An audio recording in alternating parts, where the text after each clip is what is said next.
चलो, तो last class में हम लोग कैपेसिटर खत्म कर चुके थे। ठीक है, आराम से कैपेसिटर पढ़ना, क्योंकि एक क्वेश्चन उसका आएगा ही आएगा, एडवांस मेंस नीट कोई भी हो, मिनिमम एक क्वेश्चन उसका आएगा। और आखिरी के 2-3 लेक्चर हार्ड लग सकते हैं थोड़ा, पर सिस्टमेटिक वे में सॉल्व करोगे वो क्वेश्चंस, क्योंकि कंसेप्ट वही है, तरीके वही है ना। सिस्टमेटिक वे से सॉल्व करोगे तो सारे आंसर आएंगे, ऐसा कुछ बहुत बड़ी प्रॉब्लम नहीं है। ठीक है, तो प्रैक्टिस करो, स्पेशली डाइलेक्ट्रिक के क्वेश्चन की प्रैक्टिस करो, सर्किट थ्योरी के क्वेश्चंस की प्रैक्टिस करो, किसके अक्रॉस कितना पोटेंशियल डिफरेंस, किसके ऊपर कितना चार्ज, ये सब हम सीखे थे, है ना। इन सब की प्रैक्टिस करो, आराम से आपको जो है वो क्वेश्चंस आराम से सॉल्व होंगे। ठीक है, बीवी क्या होती है और आपका डाइलेक्ट्रिक स्ट्रेंथ क्या होता है, एक एक चीज जो मैंने बताई है सारे लेक्चर्स में, उसको अच्छे से समझो, कंसेप्ट सीखो। और स्पेशली मेंस एडवांस वाले बच्चे आखिरी के 2-3 लेक्चर जो डाइलेक्ट्रिक के है वो, ठीक है, डाइलेक्ट्रिक में कैसे चार्ज इंड्यूस होता है वो सब। ठीक है, एससीवी उसकी सोल्व करो, बहुत अच्छे क्वेश्चन है एससीवी में, लगभग जो मुश्किल थे वो मैंने बता ही दिए, कुछ बीच में और मुश्किल भी हैं। ठीक है, वो खुद से ट्राई करो, नहीं होगा तो डाउट पूछो, पर एससीवी उसकी कंप्लीट करो सबसे पहले, उसके बाद बुकलेट जो है उसको कंप्लीट करो।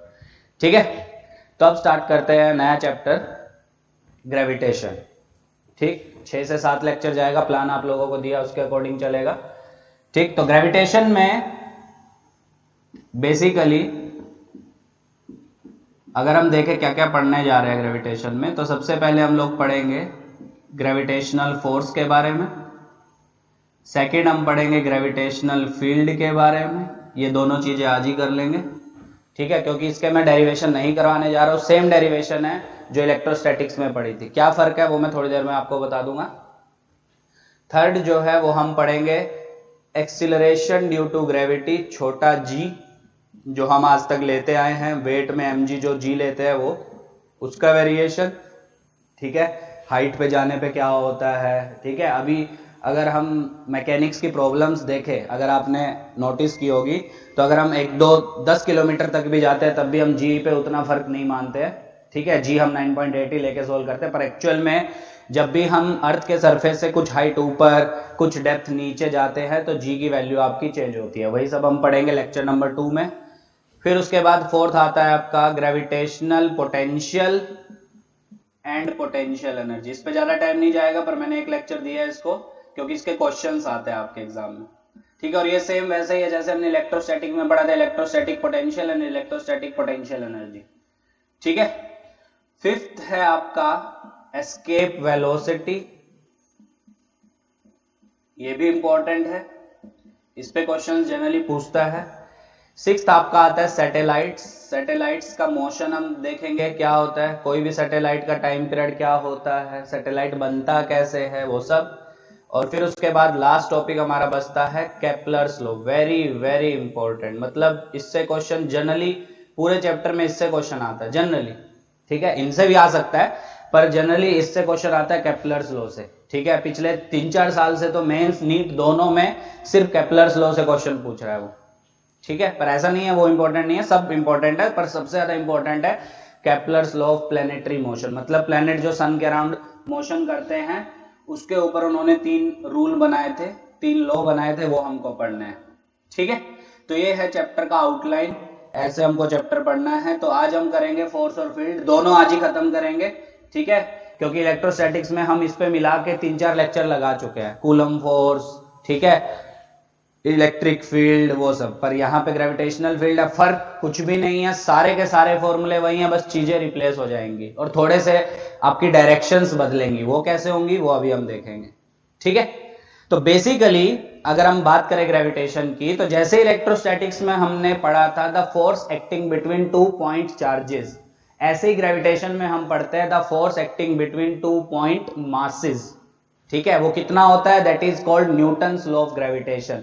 जिस रूल से हम बताते हैं कि ये फोर्स कितना होगा, that rule is called Newton's law of gravitation. तो सबसे पहली हेडिंग चैप्टर की यही आती है, न्यूटन्स लॉ ऑफ ग्रेविटेशन। तो basically Newton law of gravitation आपको बताता है, जैसे वहां पे कूलम्स लॉ था, यहाँ पे है न्यूटन्स लॉ ऑफ ग्रेविटेशन।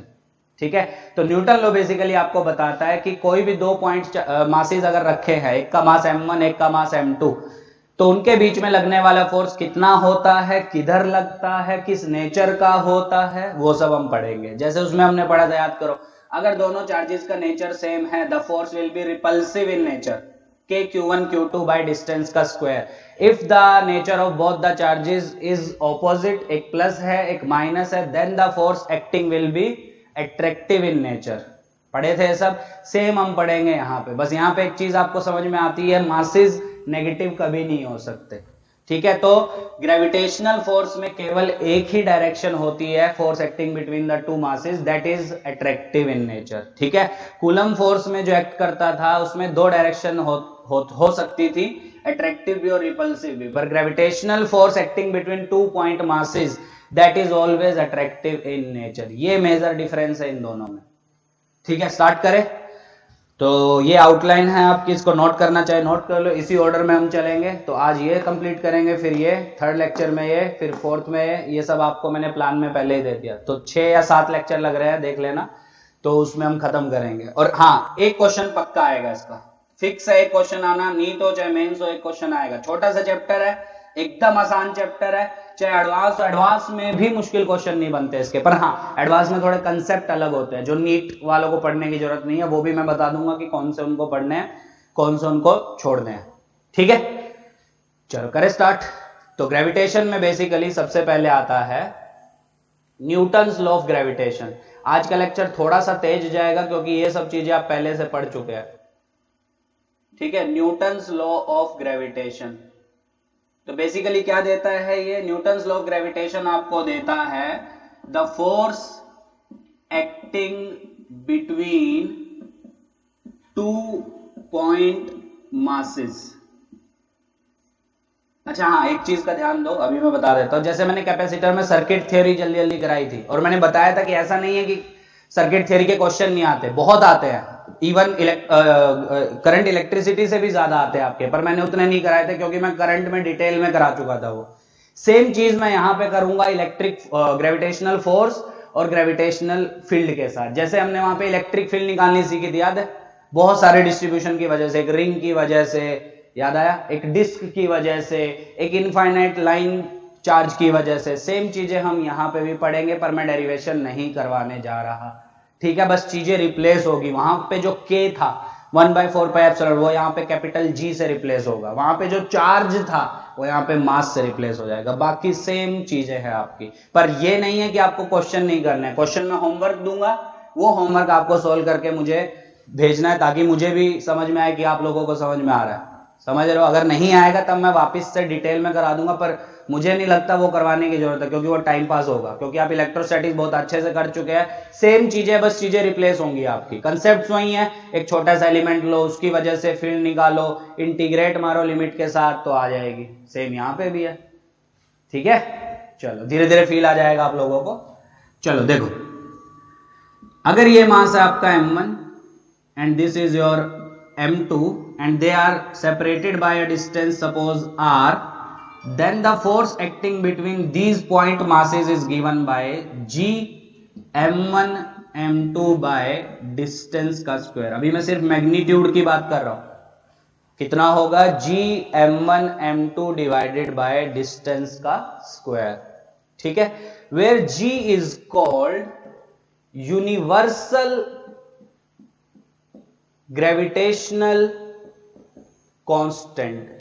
जी को हम क्या बोलते हैं? Universal gravitational constant. अगर आप इसको इलेक्ट्रोस्टैटिक से कंपेयर करें तो वहां पे होता था k q1 q2 bye are square. वहां बस यहां चार्ज की जगह मासेस आ गए और k की जगह एक नया कांस्टेंट आ गया विच is called g, that is universal gravitational constant. g की वैल्यू याद रखना, that is 6.67 into 10 raised to the power -11। Direct use होगी क्वेश्चंस में। यूनिट की बात करें तो आर स्क्वायर उधर चला जाएगा, यहां से जी कितना लिख सकते हैं आप लोग? F into R square upon m1 into m2।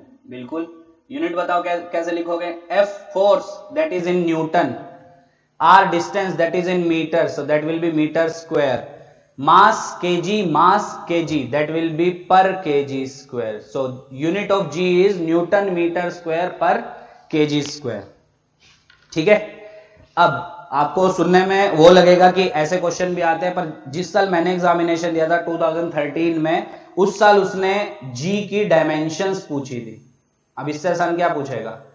Dimensions of capital G, capital G की डायमेंशंस कर लोगे? क्या होगी बोलो? कैपिटल जी की डायमेंशन। तो F किसी की भी डायमेंशन लिखनी है तो उसका फॉर्मूला आना चाहिए आपको। फोर्स की dimension m1 l1 t-2, r square distance का square that will be l2, नीचे 2 मास लगे हैं दैट विल बी m2, एक मास पता है ना सब। m2 ऊपर लेके जाओ, रीअरेंज करो, सो m2 ऊपर गया तो दैट विल बी m-1 क्योंकि 1 पहले से और ये जाके -2 बनेगा, l1 l2 l3 t-2। तो basically dimensional formula of G is m-1 l3 t-2। ठीक है, सबको याद नहीं करना है, ये सब चीजें थोड़ी याद करनी है, बस आपको पता होना चाहिए कि किसी की भी डायमेंशन निकालनी है तो बेसिकली मुझे उस क्वांटिटी का फॉर्मूला पता होना चाहिए और उस फॉर्मूले में जितनी भी क्वांटिटीज है सबकी मुझे डायमेंशंस आनी चाहिए ताकि मैं वो डाल सकूं और मुझे फाइनली जो अननोन है उसकी डायमेंशन मिल जाए। ये तो करते हैं हम हर बार, कर लोगे? सो G is universal gravitational constant. अब एक चीज ध्यान से सुनना, अब डिफरेंसेस सीखना कि इलेक्ट्रोस्टैटिक्स में और ग्रेविटेशन में डिफरेंसेस क्या क्या है, सुनना ध्यान से। वहां पे हम बात करते थे the force acting between 2 point charges that was k q1 q2 divided by distance square where k क्या था आपका? एक कांस्टेंट था which is 1/4 pi epsilon naught और k की वैल्यू होती थी अप्रोक्सीमेटली 9 × 10 की पावर 9। कैसे आती थी? एप्सिलॉन नॉट की 8.85 10 की पावर -12 डाल के सोल्व करके आ जाती थी वो। ठीक, अब अगर आपको एक चीज याद हो कि अगर मैं उन पॉइंट चार्जेस को Q1 Q2 को अगर मैं वैक्यूम की जगह किसी मीडियम में रख दूं जिसका रिलेटिव परमिटिविटी वो k है, इसको हम डाइलेक्ट्रिक कांस्टेंट भी बोलते हैं पर रिलेटिव परमिटिविटी ज्यादा बेटर टर्म है। ठीक है, सो रिलेटिव परमिटिविटी जिसकी k है तो हम इस मीडियम में इनके बीच में लगने वाला फोर्स कितना लिखते हैं बोलो? Q1 Q2 बाय 1 बाय मतलब k होता था ना, k को क्या लिखोगे? 1/4 पाई एप्सिलॉन नॉट नहीं इस बार क्योंकि वैक्यूम में नहीं है, इनटू r स्क्वायर। यही करते थे। एप्सिलॉन क्या होता था? उस मीडियम की परमिटिविटी, और किसी भी मीडियम की परमिटिविटी क्या होती थी? Relative which is k into vacuum की परमिटिविटी इनटू r स्क्वायर। क्या यही लिखते थे हम, अगर आपको याद हो? So basically the Coulomb force, ठीक है, जो इलेक्ट्रोस्टैटिक्स में हमने पढ़ा था, that was depending on the medium in which charges are placed. तो चार्जेस जिस मीडियम में रखे गए हैं उस मीडियम के ऊपर वो डिपेंड करता है कि वो फोर्स कितना लगने वाला। अगर वो चार्जेस वैक्यूम में प्लेस्ड है सो फोर्स हो जाएगा 1/4 pi epsilon naught Q1 Q2 by r square. But if the charges are placed in any other medium having dielectric constant या having relative permittivity k, then the force acting between those point charges decreases. ये मैंने बताया था, क्यों? क्योंकि k के factor से आपका वो डिक्रीज हो जाता है, k नीचे आ जाता है, बताया था।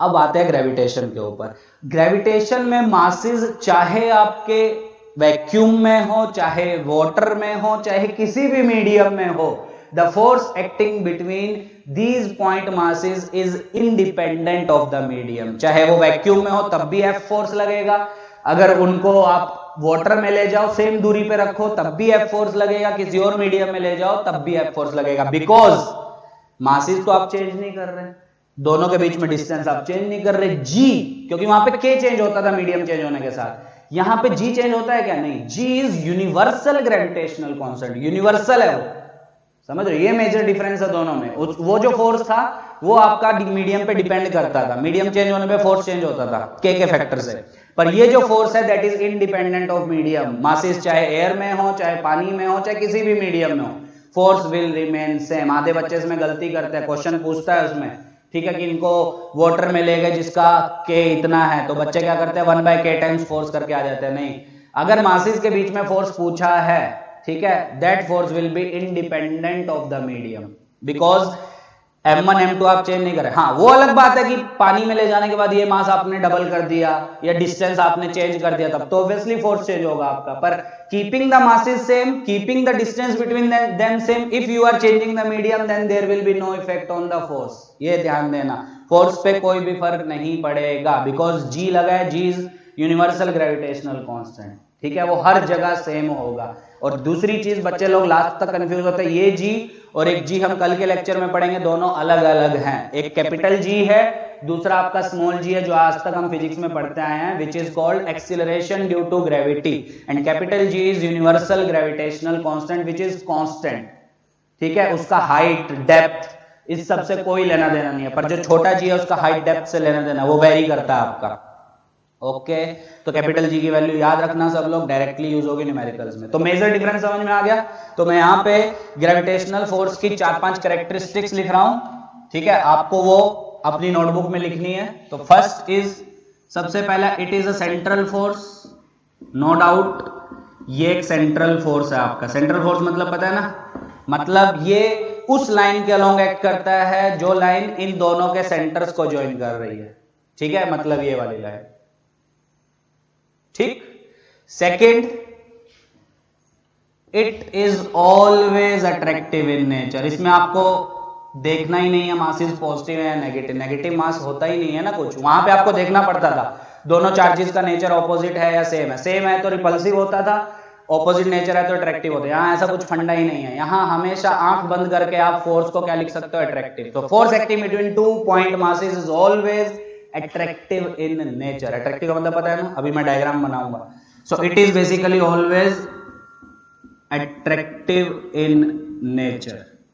ये हो गया आपका सेकंड पॉइंट। इंपॉर्टेंट पॉइंट्स है, कंसेप्ट्स क्लियर करेंगे। थर्ड आपका क्या है, दिस फोर्स, ये फोर्स की खासियत लिख रहा हूं मैं, it is independent of the medium, independent of medium in which masses are kept. ये जो 2 पॉइंट मासेस है, इनको आप किस मीडियम में रख रहे हो उससे कोई लेना देना नहीं है इसको।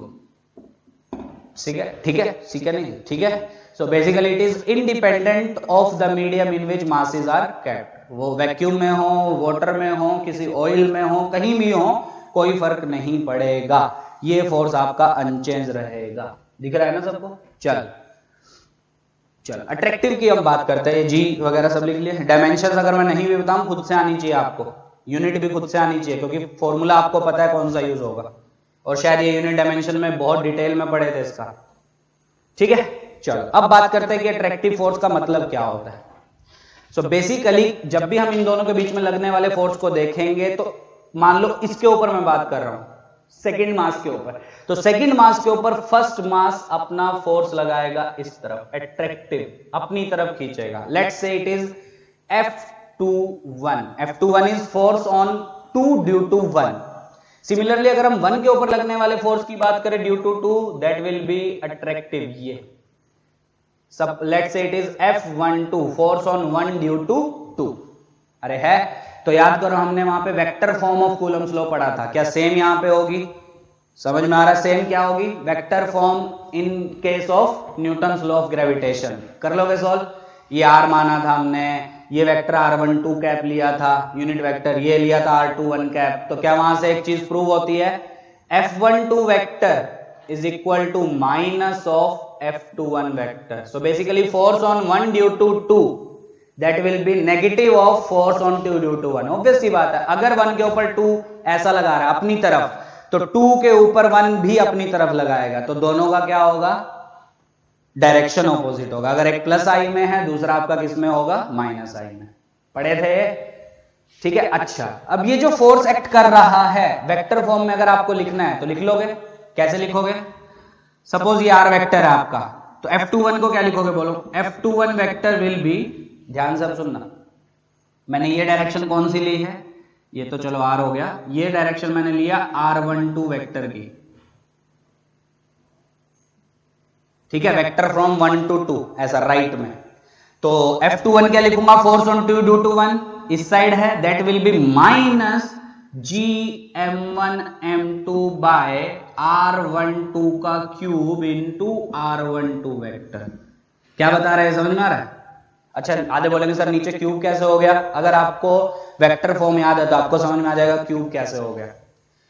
ठीक है, स्क्वायर होता है नीचे, पर ऊपर यहाँ पे आपका क्या होता है? Unit vector. पर मैंने यहाँ पे गिवन वेक्टर लिखा है, तो चेंज करना आता है ना। एक यूनिट वेक्टर, गिवन वेक्टर को क्या लिखते हैं आप? एक यूनिट वेक्टर मल्टीप्लाइड बाय उसका मैग्नीट्यूड। तो एक यूनिट वेक्टर को क्या लिखेंगे? Given vector by magnitude. तो जब मैग्नीट्यूड नीचे आएगा तो एक क्यूब बन जाएगा आपका। पता होगा ये सब चीजें। तो ये आपको वेक्टर फॉर्म बता क्या रही है वो ध्यान से अब सुनो। R12 वेक्टर आपका किधर है? आई कैप की तरफ। ठीक, वेक्टर फ्रॉम 1 to 2, ये राइट की तरफ 1 से 2 की तरफ वेक्टर ये, तो फोर्स किधर लग रहा है 2 के ऊपर, लेफ्ट की तरफ, तो माइनस साइन आपका क्या बता रहा है, F21 vector and R12 vector इन दोनों की डायरेक्शन ऑपोजिट है। F21 वेक्टर आपका लेफ्ट में है, R12 वेक्टर आपका राइट में, इतना वेक्टर तो आता होगा सबको।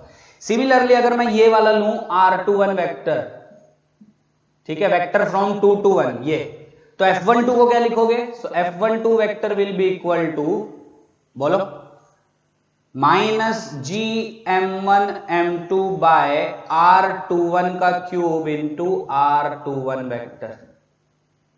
ठीक है, चलो यहां से प्रूव ही हो गया ये वाला। अब R21 वेक्टर इस तरफ है, R12 वेक्टर उस तरफ है, तो R21 वेक्टर को क्या लिख सकते हो, minus of R12 vector, minus minus plus, that will B GM1 M2 R12 vector upon R21 का क्यूब। अब ये R21 क्यूब लिखो या R12 क्यूब लिखो, क्योंकि ये तो डिस्टेंस ही बताएगा ना आपको, तो हो गया खत्म। F21 वेक्टर और F12 वेक्टर क्या नेगेटिव आ गए एक दूसरे के, वही हमको पता भी है, तो this is called vector form of Newton's law of gravitation. कर लोगे, चलो, तो G इंडिपेंडेंट होता है, मीडियम पे डिपेंड नहीं करता है, और क्योंकि G इंडिपेंडेंट होता है तो आपका फोर्स जो एक्ट कर रहा है वो भी इंडिपेंडेंट होता है। अब याद करो, उसमें हमने बहुत सारे क्वेश्चंस किए थे, अगर आपको याद हो, क्या क्या क्वेश्चंस थे, क्या क्या क्वेश्चन थे याद करो। प्रिंसिपल ऑफ सुपरपोजिशन पढ़ा था उसके पहले, प्रिंसिपल ऑफ सुपरपोजिशन याद आया कुछ, याद आया, मतलब अगर आपके पास मीडियम में बहुत सारे मासेस हैं, M1 M2 M3 M4, ठीक है, सबके बीच में डिस्टेंसेस आपको पता है, सपोज M1 M2 के बीच में R1, let's say it is R2 और ये R3 ऐसी, और पूछा गया कि M2 के ऊपर लगने वाला फोर्स बताओ, net force acting on M2, कर लोगे, तो M2 के ऊपर कौन कौन लगाएगा, M1 भी लगाएगा, M3 भी लगाएगा, M4 भी लगाएगा, और कैसा लगाएगा इस बार याद करो। इलेक्ट्रोस्टैटिक्स में हम ऐसा आउटवर्ड लेते थे क्योंकि दोनों का नेचर सेम है, पर इस केस में क्या होगा, अट्रैक्टिव होगा हमेशा, तो ये गलती होती है बहुत बच्चों से। तो ये हो गया आपका M2 के ऊपर ये वाला फोर्स, एक तो ये हो गया फोर्स ऑन 2 ड्यू टू 1, एक हो गया ये फोर्स ऑन 2 ड्यू टू 3, एक हो गया ये force on 2 due to 4। Force on 2 due to 1 क्या लिखोगे, GM1 M2 बाय R1 का square, force on 2 due to 3 क्या लिखोगे, GM2 M3 बाय R3 का square, force on 2 due to 4 क्या लिखोगे, GM2 M4 बाय R2 का स्क्वायर, और ये डायरेक्शन ऐसी कैसी है, समझ में आ गया। अब क्वेश्चन पूछे कि नेट फोर्स बताओ इसके ऊपर कितना है, सो net force acting will B सारे के सारे फोर्सेस का सम, ऐसी तो करते थे हम। This is called principle of superposition, ठीक है। So according to principle of superposition, the net force acting on any one of the particle is vector sum of the forces acting on it due to each individual mass, ठीक है। तो किसी भी एक मास के ऊपर अगर हमें नेट फोर्स निकालना है तो उसके ऊपर नेट फोर्स आप कितना लिखोगे, वेक्टर सम सारे के सारे फोर्सेस का जो उसके ऊपर फोर्स लग रहे होंगे, किसकी वजह से, रिमेनिंग जो मासेस हैं उसको छोड़ के उसकी वजह से, सिंपल, यही तो पढ़ के आए हैं, that is called principle of superposition. कर लोगे सॉल्व। अब इसमें हमने क्वेश्चंस किए थे बहुत सारे, ये स्क्वायर है, अब मैं क्वेश्चन नहीं करवाने जा रहा हूं आपको, ठीक है। साइड ए, ये मास 2m, ये मास m, ये मास 3m, सपोज ये मास 4m, क्वेश्चन है 3m के ऊपर नेट फोर्स निकालो, ग्रेविटेशनल फोर्स, ठीक है। चार्जेस की बात अब भूल जाओ, चार्जेस, ठीक है। कर लोगे, कैसे करेंगे बताना एक बार। इस m की वजह से अट्रैक्टिव, उस 4m की वजह से अट्रैक्टिव, इस 2m की वजह से अट्रैक्टिव। अब नेट कैसे निकालोगे, वेक्टर आता ही आपको सोल्व करना। इन दोनों का रिजल्ट, क्योंकि ये स्क्वायर है, इन दोनों का रिजल्टेंट जाएगा 45 डिग्री पे, और ये पहले से ही 45 पे, तो दोनों को ऐड कर दो, तो ये हो जाएगा नेट फोर्स। अगर आपसे आई कैप जे कैप में मांगा है तब ये वाला फोर्स तो पहले से ही माइनस जे में है, ये वाला माइनस आई में है, और ये जो तीसरा फोर्स है 2m वाला, इसको रिजोल्व कर लो, तो ये भी आएगा माइनस आई माइनस जे में, तो नेट फोर्स क्या हो जाएगा, सबका वेक्टर सम, तो वो भी आ जाएगा। अरे आता है सब, इस पे टाइम वेस्ट नहीं करेंगे आप लोग। अब इसका फोर्स कितना लिख दोगे, GM3m बाय डिस्टेंस का स्क्वायर, ये फोर्स कितना लिख दोगे, G6m स्क्वायर बाय डिस्टेंस का square, which will be √2a का स्क्वायर। ये फोर्स कितना लिखोगे, G4m3m बाय डिस्टेंस का स्क्वायर, खत्म। कर लोगे, अरे बोलो पक्का। अब इसमें हमने ट्रायंगल भी पढ़ा था, ये हमारा ट्रायंगल, कैसे भी क्वेश्चन आ सकते हैं। तो that is m, that is suppose 2m, कुछ भी मान लो तुम्हारा मन, that is 3m। Equilateral triangle है साइड ए का, क्वेश्चन है 3m के ऊपर फोर्स बताओ, निकाल लोगे। अब इसमें कुछ भी क्वेश्चन बना सकता है वो, m की वजह से ऐसा मत बना देना, आधे लोग गलती करते हैं ऐसा फोर्स बनाते रहते, नहीं ये लगेगा, ये अट्रैक्टिव नेचर, ठीक। और 2m की वजह से ये दोनों में एंगल 60 डिग्री। अगर आपसे सिर्फ रिजल्टेंट पूछा है, मैग्नीट्यूड सिर्फ, तब आप सीधा क्या करोगे, F1 बोल दो या F2 बोल दो। So net force acting will be under root F1 square plus F2 square plus 2 F1 F2, दोनों में एंगल कितना है 60, cos 60 इज हाफ। कर लोगे आगे सोल्व, F1 की वैल्यू डाल दो, F1 कितना हो जाएगा, चलो बात करते हैं F1 की। सो F1 will be G into 3m square by a square and F2 will be G into 6m square by a square. Value डाल दो, आंसर आ जाएगा। पर हाँ, अगर आपसे वेक्टर फॉर्म में मांगा है तब आपको F2 तो चलो खैर वेक्टर में ही है पहले से, कितना है F2 वेक्टर फॉर्म में, माइनस आई कैप, नेगेटिव एक्स में। अगर ये y एक्सिस है, ये x एक्सिस है, तो नेगेटिव x में। F1 कैसे लिखोगे, F1 आपका हो जाएगा वेक्टर फॉर्म में F1 cos 60 माइनस आई कैप, अब तो पूरी फिजिक्स पढ़ चुके हो, और ये j में जाएगा, तो F1 sin 60 j कैप। अब F1 की वैल्यू डाल दो, वेक्टर फॉर्म में F1 वेक्टर मिल जाएगा। नेट फोर्स वेक्टर फॉर्म में चाहिए तो F1 vector plus F2 vector, आई वाले ऐड हो जाएंगे, j वाला बचेगा। आते हैं ना सब, कुछ फर्क नहीं है, बस वहां पे आपको देखना होता था कि चार्जेस का नेचर कैसा, उसके हिसाब से आप डिसाइड करते हैं। यहाँ देखना ही नहीं है, यहाँ हमेशा अट्रैक्टिव नेचर का लगेगा, तो आपको किसी के भी ऊपर निकालना है तो दूसरे की वजह से क्या होगा, आपका अट्रैक्टिव नेचर का हो जाएगा, ठीक है। तो थोड़ा अच्छे लेवल का एक क्वेश्चन करते हैं, नीट वाले लोग ट्राई करना चाहे तो ट्राई कर सकते हैं, पर मेंस एडवांस वाले लोग ट्राई करना, थोड़ा अच्छे लेवल का करते हैं। क्वेश्चन है कि हमारे पास ये एक क्वाड्रेंट है, क्वाड्रेंट का मतलब पता है ना, ठीक है। यहां पे कोई मास रखा है m, और इस पूरे का मास है कैपिटल M, इस पूरी आर्क का मास है कैपिटल M, ठीक। क्वाड्रेंट है, क्वेश्चन है, ट्राई करना, होमवर्क है, और मुझे सेंड करना, डायरेक्शन भी बताना किधर आएगी। फाइंड, सब लोग ट्राई करके मुझे भेजना, the force acting on small m, ठीक है। वहां पे शायद हमने ऐसी ऐसी इलेक्ट्रिक फील्ड निकालनी सीखी थी, तो फील्ड निकाल दो, फोर्स तो क्या हो जाएगा, मास इनटू फील्ड, वहां पे चार्ज इनटू फील्ड था, या मास इनटू फील्ड, अभी पढ़ेंगे ना ग्रेविटेशनल फील्ड। तो इसके ऊपर लगने वाला फोर्स आपको बताना है, तरीका आता है, मैं बता देता हूँ कैसा। इसको पहले तो आधे में तोड़ो, आधा मतलब 45 डिग्री इधर 45 डिग्री उधर, ऐसे तो करते हैं हम हमेशा।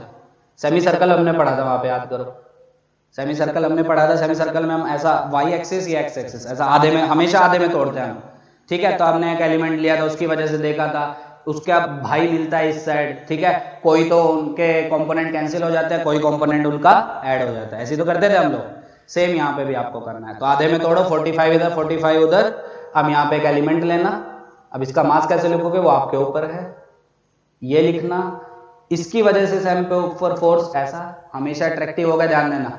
इसको रिजोल्व करना, सिमिलरली इसका एक भाई यहाँ पे मिलेगा, ठीक, सेम एंगल डी थीटा बना रहा होगा, इसकी वजह से ऐसा अट्रैक्टिव लगेगा। अब इसको रिजोल्व करना, तो दोनों के ये वाले ऐड हो जाएंगे और दोनों के ये वाले कैंसिल हो जाएंगे।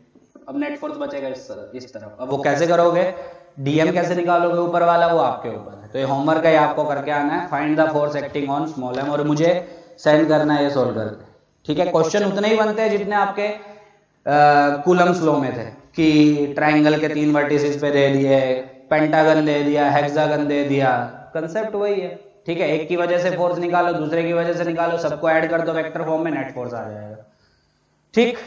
चलो, ये हो गया आपका फोर्स। अब इसमें मैंने शायद रोड का भी कराया था, एक रोड है आपकी m मास की, उसकी वजह से स्मॉल m मास पे फोर्स निकालना है या फील्ड निकालना है, दोनों सिखाए थे ना। फोर्स निकल गया तो फील्ड निकल गया, फील्ड निकल गया तो फोर्स निकल गया, क्योंकि force is basically q into electric field, यही तो होती थी। या इलेक्ट्रिक फील्ड अगर निकल गई तो q से मल्टीप्लाई कर दो तो आपके पास फोर्स आ जाएगा, या फोर्स निकल गया तो वो जो q p पॉइंट पे रखा हुआ उससे डिवाइड कर दो तो फील्ड आ जाएगी वहां पे। सेम चीज हम यहाँ पे पढ़ेंगे, रोड की वजह से ग्रेविटेशनल फील्ड या ग्रेविटेशनल फोर्स, फील्ड आ गई तो फोर्स भी आ जाएगा। पर क्या मैं वो करवाऊंगा नहीं, मैं सिर्फ मेथड बता दूंगा जो वहां पे था, सेम मेथड यहाँ पे है, ठीक है। चलो करें आगे। सो नेक्स्ट हेडिंग डालो ग्रेविटेशनल फील्ड। ठीक है, आज का लेक्चर ऐसे ही है क्योंकि पूरा मिलता जुलता है आपका इलेक्ट्रोस्टैटिक्स से, कुछ फर्क नहीं है, बस के की जगह जी आ गया, चार्ज की जगह मास आ गया, चीजें वही हैं, और फोर्स अट्रैक्टिव नेचर का हो गया इस बार, वहां पे अट्रैक्टिव भी हो सकता था, रिपल्सिव भी। ठीक है, तो नेक्स्ट हेडिंग डालो ग्रेविटेशनल फील्ड। चलो नेक्स्ट हेडिंग डाल लिए ग्रेविटेशनल फील्ड, एकदम सेम जैसे वहां पे इलेक्ट्रिक फील्ड थी। क्या थी इलेक्ट्रिक फील्ड, अगर आपको याद हो तो जब भी इलेक्ट्रिक फील्ड का मतलब होता है कि किसी भी चार्ज के आसपास का रीजन जिसमें अगर हम दूसरा चार्ज लेके आए, जिसको हम वो बोलते थे टेस्ट चार्ज, तो वो टेस्ट चार्ज क्या एक्सपीरियंस करे, आपका फोर्स एक्सपीरियंस करे, इस रीजन को हम बोलते हैं गिवन चार्ज की electric field. Same gravitational field है। सो ग्रेविटेशनल फील्ड क्या होगा, किसी भी मास के आसपास का रीजन जिसमें हम बाहर से अगर कोई मास लेके आए, जिसको हम कहेंगे टेस्ट मास, जो बहुत छोटा होगा आपका, ताकि ये खुद की कोई फील्ड क्रिएट ना कर सके, क्योंकि खुद की फील्ड क्रिएट कर दी तो क्या होगा, ये गिवन मास की फील्ड को इफेक्ट करेगा। पढ़े थे ना ये सब। तो वैल्यू ऑफ टेस्ट चार्ज हमेशा स्मॉल क्यों ले जाती है, समझ में आता है ना आपको, मैंने वहां पे लिखवाया भी था शायद, because it should not effect the field of the given मास, ताकि गिवन मास की फील्ड को इफेक्ट ना करे। तो ग्रेविटेशनल फील्ड बेसिकली क्या, कैसे डिफाइन की जाती है, किसी भी मास के आसपास का रीजन जिसमें अगर हम एक टेस्ट मास को लेके आए बाहर से उस रीजन में, तो वो टेस्ट मास क्या एक्सपीरियंस करे, फोर्स एक्सपीरियंस करे, simple. So basically gravitational field is what, it is the region in surrounding of a mass in which if a test mass is placed at some point, then this test mass experiences a force. ठीक है, this region in surrounding of the given mass is called gravitational field.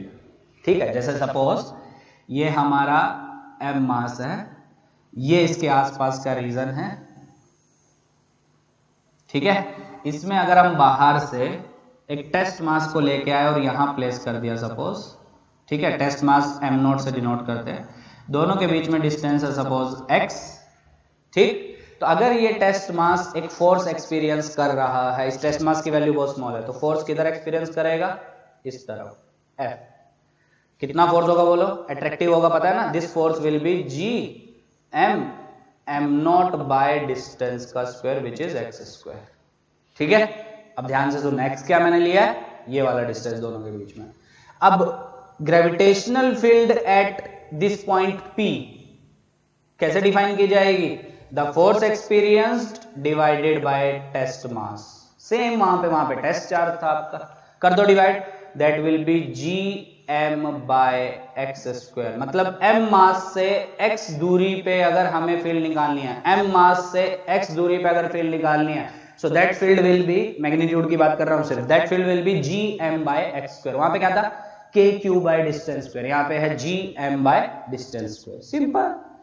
वहां field किधर होती थी याद करो, वहां पे हम दो तरह से फील्ड बताते थे। सपोज अगर ये प्लस क्यू चार्ज है, P पॉइंट पे फील्ड चाहिए, तो क्योंकि ये प्लस क्यू चार्ज है तो फील्ड आउटवर्ड होगी, और कितनी होगी, k क्यू बाय डिस्टेंस का square. But if this charge is negative in nature और हमें P पे फील्ड चाहिए, तो this field will be towards the charge. Negative के लिए टुवर्ड्स होती थी, पॉजिटिव के लिए आउटवर्ड। याद है कि सब भूल गए, याद होना चाहिए। So k q by r square. पर इसमें क्या ऐसा कोई फंडा है, नहीं, क्योंकि आपको पता है इलेक्ट्रिक फील्ड की वही डायरेक्शन होती है जो आपकी किसकी होती है, इलेक्ट्रिक फोर्स की डायरेक्शन। सेम फंडा यहाँ पे है। ग्रेविटेशनल फील्ड की वही डायरेक्शन होगी जो किसकी होगी, ग्रेविटेशनल फोर्स की। और आपको पता है किसी भी मास की वजह से किसी भी P पॉइंट पे अगर कोई मास रखा है, तो उस P पॉइंट पे जो मास रखा है उसके ऊपर, मतलब टेस्ट मास, उसके ऊपर अट्रैक्टिव फोर्स लगेगा, और फोर्स जिधर फील्ड भी होता है। इसमें कोई ऐसा लेना देना ही नहीं है कि फोर्स आउटवर्ड लग जाएगा, फोर्स हमेशा किधर लगेगा, टुवर्ड्स द मास। समझो, दो मासेस आपके पास, एक गिवन मास जिसकी फील्ड की हम चर्चा कर रहे हैं, एक टेस्ट मास जो हमने सिर्फ इसकी फील्ड को देखने के लिए लाया गया। तो इस टेस्ट मास के ऊपर ये वाला मास हमेशा किधर फोर्स लगाएगा, अपनी तरफ, क्योंकि हमेशा अट्रैक्टिव लगता है। तो फील्ड भी किधर होगी, इसी की तरफ। तो हमेशा gravitational field due two point mass is towards the मास, कभी भी अवे नहीं होगी जैसे इसमें होती है, समझे। तो हमेशा, जैसे फॉर एग्जांपल अभी इसके बाद हम पढ़ेंगे gravitational field due to a point mass, उसमें भी हमने यही पढ़ा था, पहले पॉइंट मास फिर उसके बाद रिंग, लाइन चार्ज, ये सब यहाँ पे भी पढ़ेंगे, पर यहाँ पे मैं सीधा फॉर्मूला लिखवाऊंगा, डेरिवेशन वहां पे है आपके पास, चीजें रिप्लेस होगी, है वहीं पे, ठीक है। सो एक पॉइंट मास की वजह से ग्रेविटेशनल फील्ड कितनी होगी बोलो, अगर ये आपके पास m मास है, इसकी वजह से आप p पॉइंट पे फील्ड निकालना चाहते हैं which is at a distance से x, सो p पे फील्ड कितनी होगी, so gravitational field at p। अच्छा हाँ, कंफ्यूजन ना हो तो इसके लिए बहुत बुक में आपको एक चीज मिलेगी, सुनना आप ध्यान से, मैं भी वो यूज करूंगा, क्या, ईपी हम वहां पे यूज कर चुके हैं, ईपी को हम जनरली पढ़ते हैं इलेक्ट्रिक फील्ड एट पी, पर यहाँ पे कौन सी फील्ड है, ग्रेविटेशनल फील्ड। तो एक चीज आपने नोटिस की, ये जो ग्रेविटेशनल फील्ड है, ये ईपी इलेक्ट्रिक फील्ड नहीं है, gravitational field, this gravitational field is given by force by mass. Force by मास क्या होती है आपकी, एक्सीलरेशन, समझ में आ गया। तो बहुत बुक में आपको ये जीपी मिलेगा, ईपी की बजाय जीपी, पर जीपी भी मिलेगा तब भी आपको समझना है कि this is the symbol of gravitational field eight P, this is क्या बता रहा है, this is telling us about the gravitational field eight P.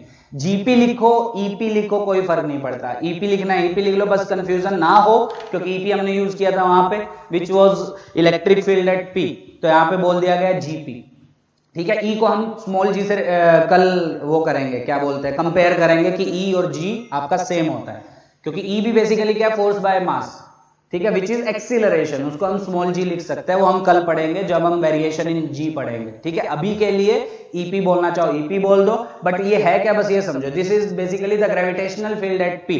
तो वो कितना होगा, उस पी पॉइंट पे अगर हम कोई टेस्ट मास लेके आए, वो जो फोर्स एक्सपीरियंस करेगा गिवन मास की वजह से, दैट फोर्स डिवाइडेड बाय उस टेस्ट मास की value, that will B gravitational field eight P, यही होगा, सिंपल। अब बात आती है इसकी डायरेक्शन की, तो डायरेक्शन होगी हमेशा, इसमें आपको आउटवर्ड इनवर्ड देखना ही नहीं है, हमेशा होगी टुवर्ड्स द गिवन मास, जिस मास की वजह से आपको फील्ड चाहिए। सो this GP in magnitude, GP मतलब लिख देता हूं मैं यहाँ पे, कंफ्यूजन ना हो, ग्रेविटेशनल फील्ड एट पी, आपका मन आपको ईपी लिखना है ईपी लिखो, जीपी लिखना है जीपी लिखो, ग्रेविटेशनल फील्ड एट पी, ठीक है। कितनी होगी magnitude wise, G M by distance square, ठीक है।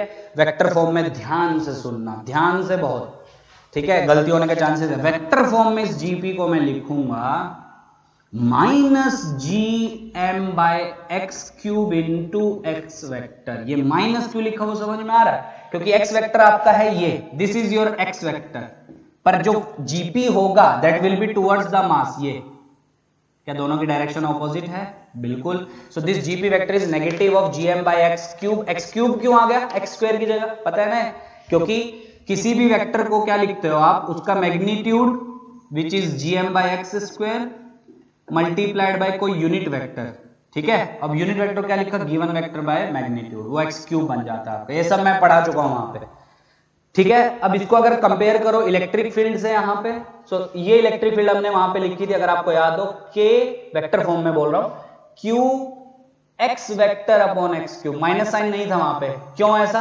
क्योंकि एक्स वेक्टर इधर और ये फील्ड भी उधर ही लग रही है आपकी, पर इसमें एक्स वेक्टर ऐसा है आपका, ठीक, पर फील्ड आपकी किधर लग रही है, एक्स वेक्टर के ऑपोजिट डायरेक्शन में, इसलिए साइन क्या आया है, minus.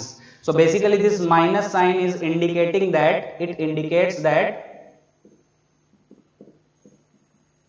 it indicates that the direction of GP vector मतलब gravitational field at P is opposite to x vector, ठीक है, मैंने डायग्राम में भी समझा दिया।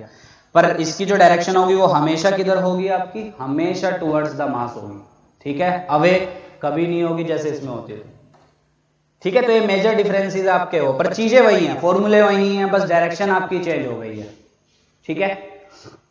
ग्रेविटेशनल फील्ड क्या होता है समझ में आ गया, समराइज अगर करना चाहे तो क्या होता है, ग्रेविटेशनल फील्ड किसी भी गिवन मास के आसपास का वो रीजन जिसमें अगर हम बाहर से कोई मास लेके आए तो वो मास उस रीजन में के कहीं किसी भी पॉइंट पे रखा जाए तो वो मास एक फोर्स एक्सपीरियंस करेगा, ठीक है। दिस रीजन इज कॉल्ड, जिसमें वो फोर्स एक्सपीरियंस करा, this region is called gravitational field of the given mass, ठीक है।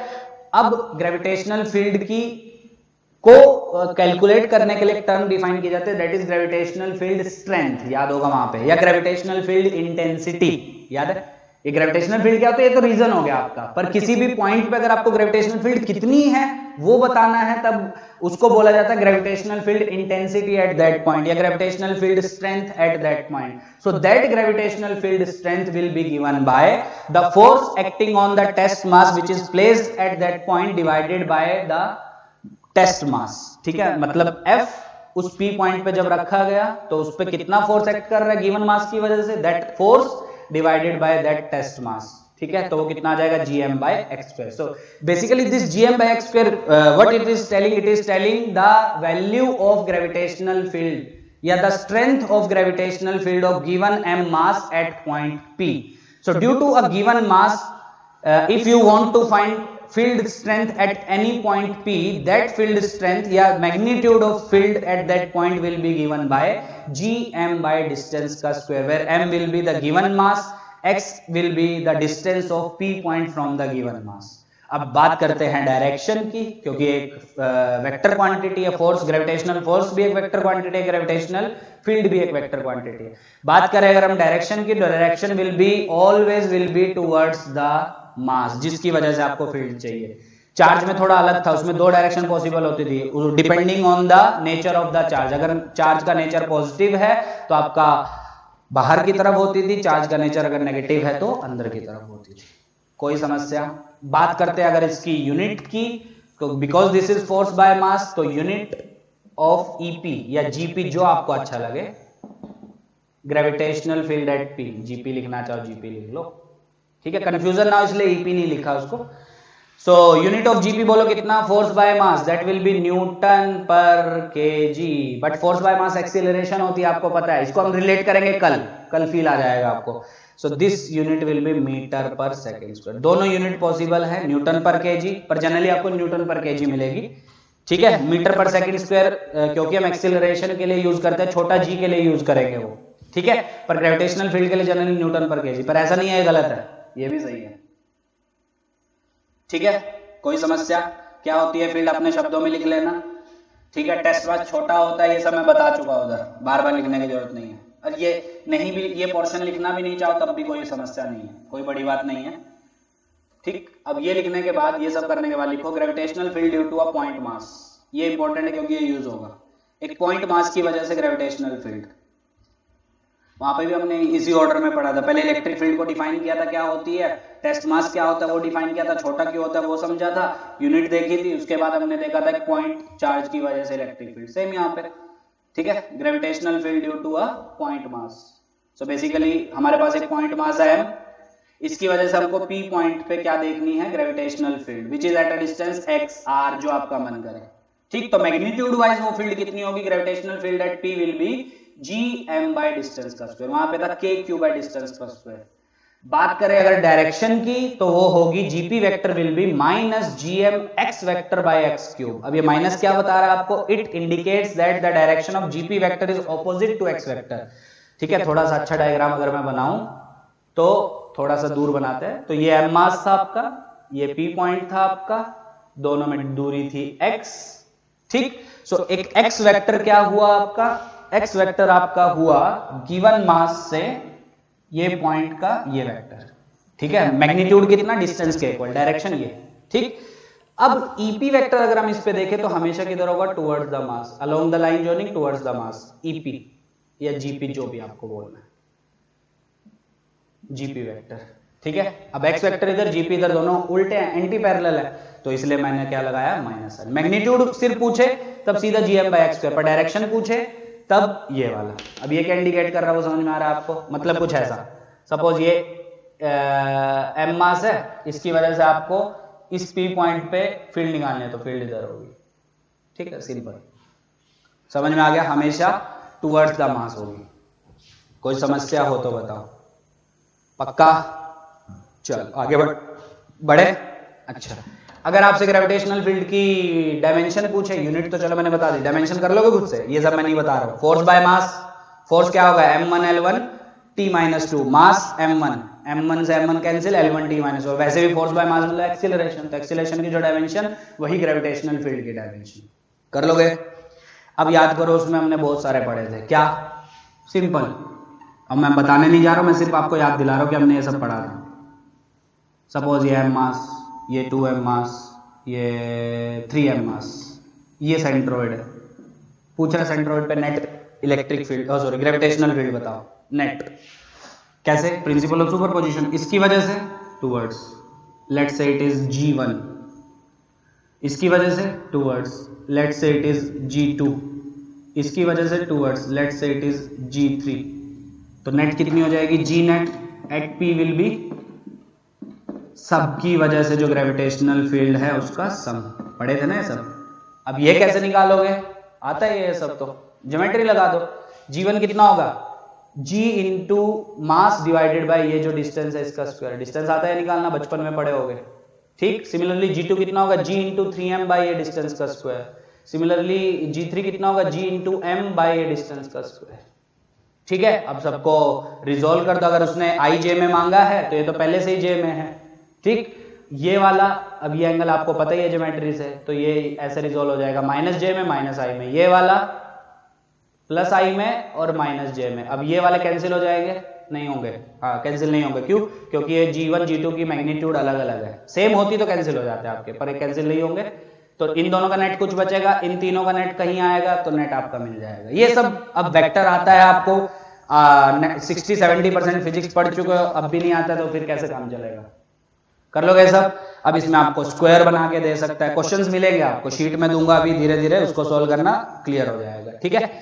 अब इसमें स्क्वायर बना देगा आपको, पेंटागन बना देगा, कुछ भी बना देगा, ठीक है। चलो कर लोगे पक्का? चलो अब याद करो, इसी में हमने पढ़ा था gravitational field due to a rod. ये भी मैं नहीं बताने जा रहा हूं, ये मैंने दोनों पढ़ाए थे वहां पे। Electric field due to a rod, axial point पे भी इक्वेटोरियल पे भी, ठीक। बस चेंजेस क्या होंगे अब ध्यान से सुनना। ये रोड है जिसका मास m, वहां पे चार्ज था आपका। ये कोई P पॉइंट है which is at a distance से x, और ये रोड की लेंथ है L। ये मैंने शायद R लिया था, जो भी। तो सवाल है P पे ग्रेविटेशनल फील्ड की वैल्यू बताओ। अच्छा, फील्ड पूछे, फोर्स पूछे, क्या कोई अंतर है? नहीं। फील्ड निकाल लो, और यहां पे अगर छोटा m मास रखा है तो force acting on this mass will be, बोलो, m into gravitational field at P। क्योंकि ग्रेविटेशनल फील्ड क्या होती है? फोर्स बाय मास। तो फोर्स कितना हो जाएगा? Mass into gravitational field. समझ रहे हो? मतलब अपने वहां पे भी सीखा था कि अगर आपको कहीं किसी जगह पे इलेक्ट्रिक फील्ड पता है, तो अगर उस जगह पे चार्ज होता तो वो चार्ज कितना फोर्स एक्सपीरियंस करता है? उस चार्ज का magnitude multiplied by electric field की वैल्यू। सेम फंडा यहाँ पे है। अगर आपको इस रोड की वजह से P पॉइंट पे ग्रेविटेशनल फील्ड पता है, पर आपसे फील्ड की जगह फोर्स पूछे, तो अंतर क्या है दोनों में? कुछ अंतर नहीं है। फोर्स कितना हो जाएगा सम मास पे? That will B mass into gravitational field.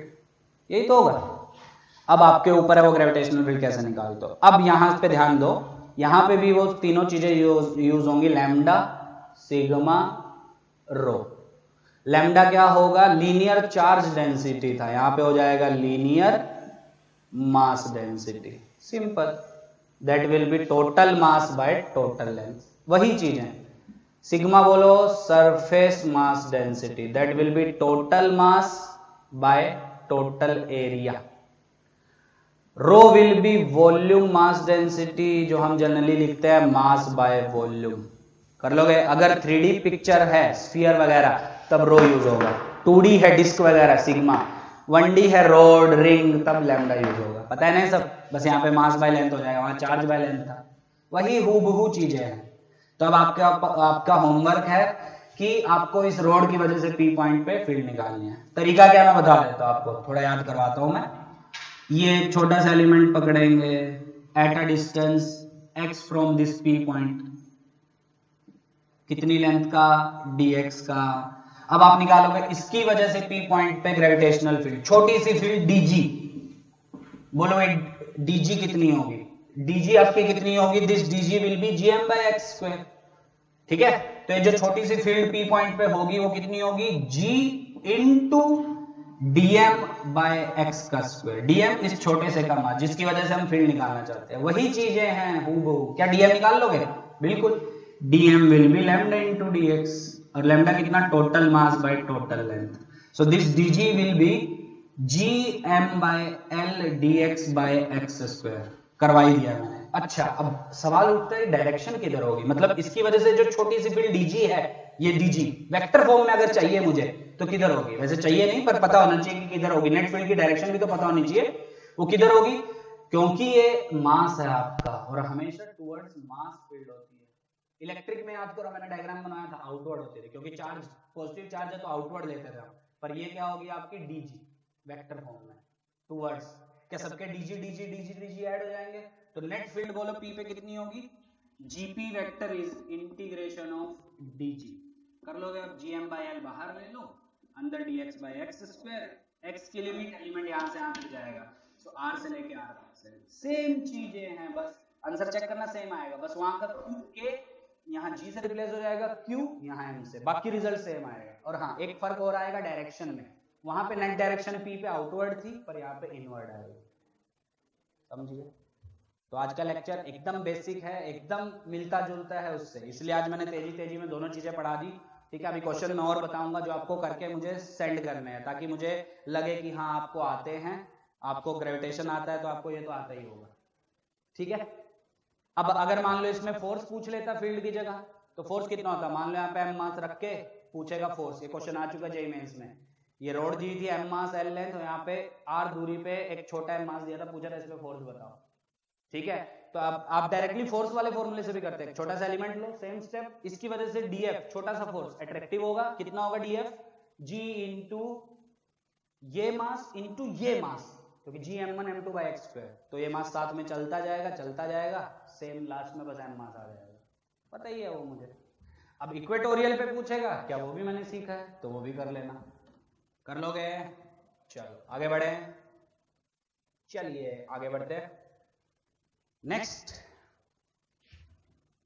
एक रिंग की वजह से, सेकंड है, सेकंड नहीं थर्ड हो जाएगा, एक पॉइंट मास हो गया फर्स्ट, सेकंड हो गया हमारा रोड, अब रोड में एक्सियल पॉइंट और इक्वेटोरियल, सीधा रिजल्ट लिखना चाहो रिजल्ट लिख लो और डिराइव करना चाहो डिराइव कर लो, आपके पास जितना टाइम है उसके अकॉर्डिंग, पर हाँ आपको पता होने, रट्टा नहीं मारना, मैंने पहले बोला था रोड का कुछ याद नहीं करना है, स्फीयर्स आपको याद करने हैं, स्फीयर्स यहाँ पे भी आएंगे, ठीक है, वो आपको याद करने हैं रिजल्ट, क्योंकि आपको अगर क्वेश्चंस आपने प्रैक्टिस की होगी तो आपको बहुत सारे क्वेश्चंस मिले होंगे स्फीयर के ऊपर, ठीक है, तो स्फीयर के ऊपर आपके बहुत सारे क्वेश्चंस आते हैं, पर रोड और रिंग, हाँ रिंग के भी आपको रिजल्ट याद करना है, वो KQX वाला, ठीक है, पर रोड वगैरह का रिजल्ट आपको याद करने की जरूरत नहीं है, वो बिना याद करे भी आपको काम चल जाएगा, ठीक है, समझ गए।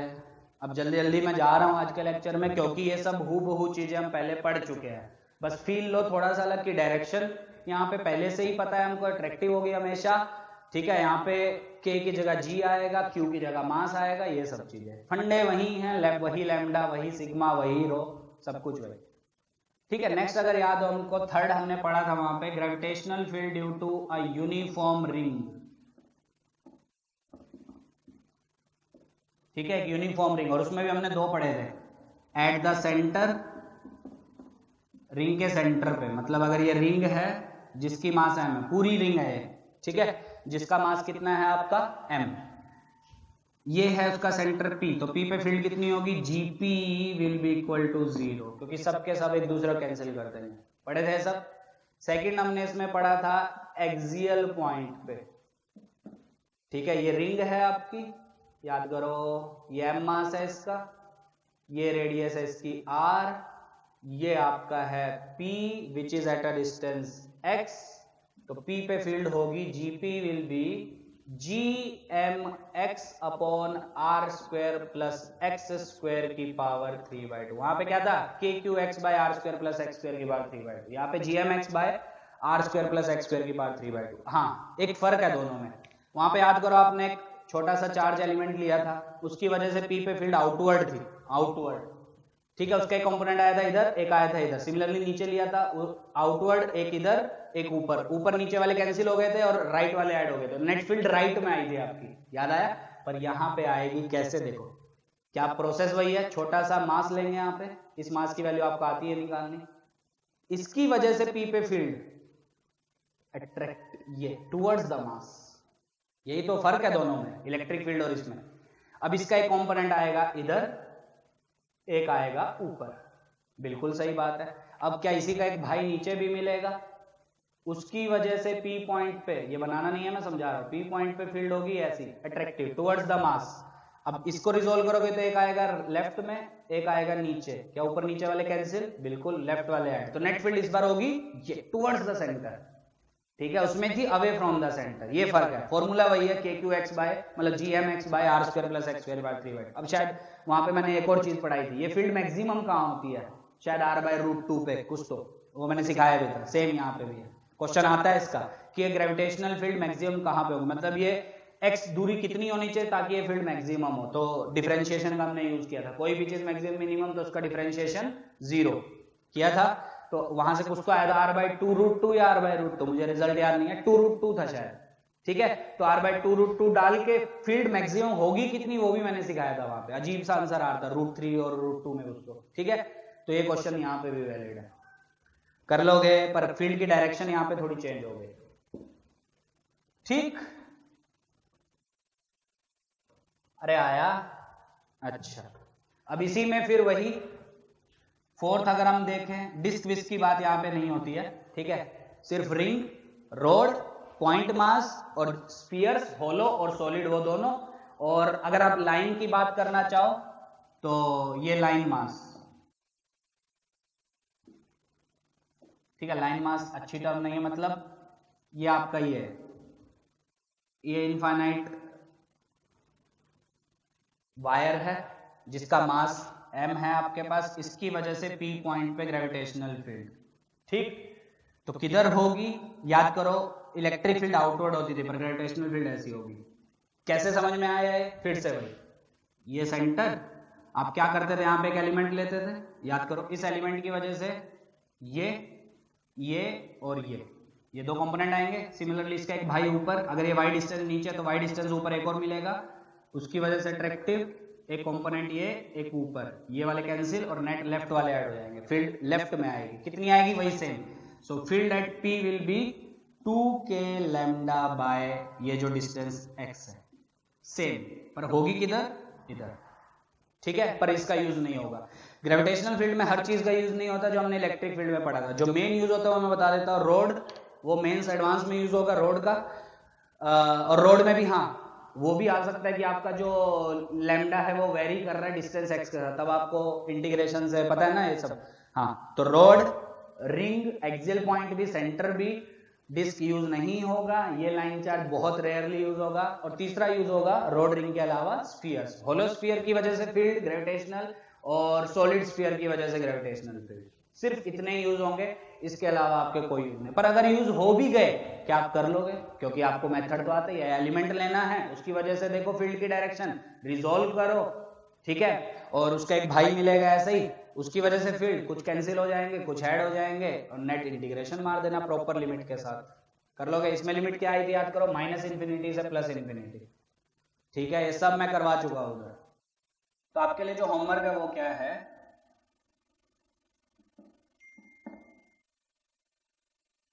ये सेमी सर्कुलर आर्क है जिसका मास m है, इसके सेंटर पे रेडियस इसकी कैपिटल R है, ये पॉइंट है P, तो आपको निकालना है net gravitational field at P, ठीक है, तो दो होमवर्क मैंने दिया है, क्वाड्रेंट के लिए दिया है आपको और एक सेमी सर्कल के लिए दिया है, कर लोगे सॉल्व। अच्छा, इसमें एक क्वेश्चन आता है एडवांस लेवल पे, एक आर्क वाला, ये आर्क है आपका, ना क्वाड्रेंट है, मतलब 90 डिग्री एंगल नहीं बना रहा है, ना ही आपका ये 180 डिग्री बना रहा है, कुछ तो एंगल बना रहा है 5, ठीक है, ये भी होमवर्क है एडवांस वालों के लिए, ये सब मैं खुद नहीं बताऊंगा, ये आपको कैसे करना है, आधे से तोड़ो, एक इधर बनेगा एक इधर बनेगा, दोनों को रिजोल्व करो, कुछ कैंसिल हो रहे हैं तो करो कैंसिल, नहीं हो रहे हैं तो x में अलग से इंटीग्रेशन करो, y में अलग से, आते हैं ना सर, ये सब हम कर चुके हैं, आपको इलेक्ट्रोस्टैटिक्स में क्वेश्चन भी इसके मिले होंगे, कर लोगे। तो ये 3 होमवर्क है आज, पहला मैंने दिया था ये वाला, ये तीनों करके मुझे सेंड करेंगे, और स्पेशली एडवांस वाले लोग, मेंस वाले लोग करें, नीट वाले लोग करेंगे सिर्फ ये करना चाहो तो कर लेना, पर उनके में आएगा नहीं, ये आ सकता है उनके में।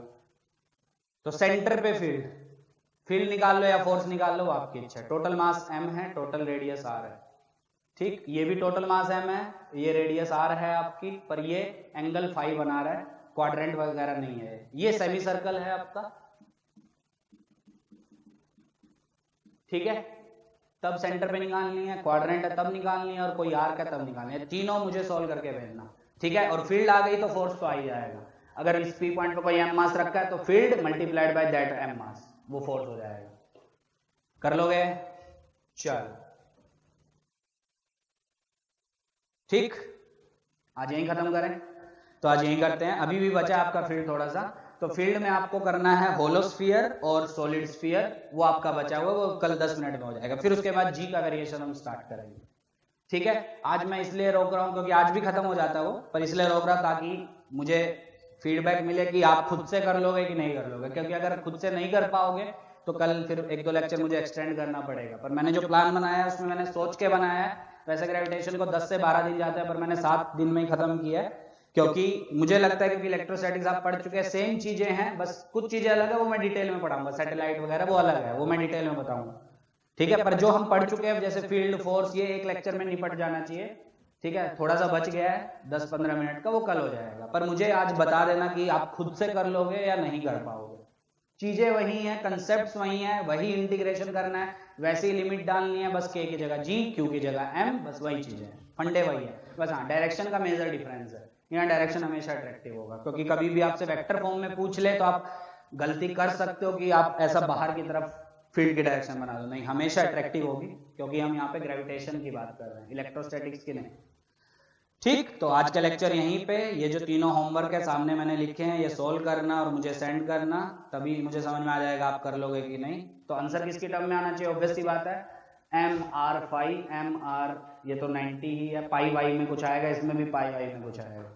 पूरी होती अगर ये रिंग, ये कौन सी रिंग है? सेमी सर्कुलर रिंग, ये क्वाड्रेंट है, ये कोई आर्क है, पूरी होती तब सेंटर पे, तब तो 0 ही है हमारी, तब तो हम पढ़ ही चुके हैं, ठीक है। पर एडवांस और मेंस में आपका पूरी की बजाय ये ज्यादा पूछता है, आधा, आर्क, क्वाड्रेंट, ये सब।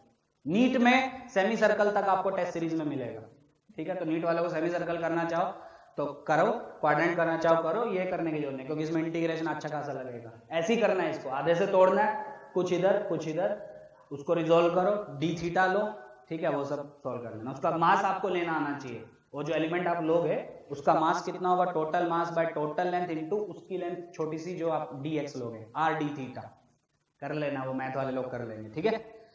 चलो, तो आज के लिए इतना ही। कल हम स्टार्ट करेंगे वेरिएशन इन छोटा जी, वो भी इंपॉर्टेंट है, उस पर भी क्वेश्चन पूछता है, स्पेशली मेंस और नीट में, ठीक है। चलो।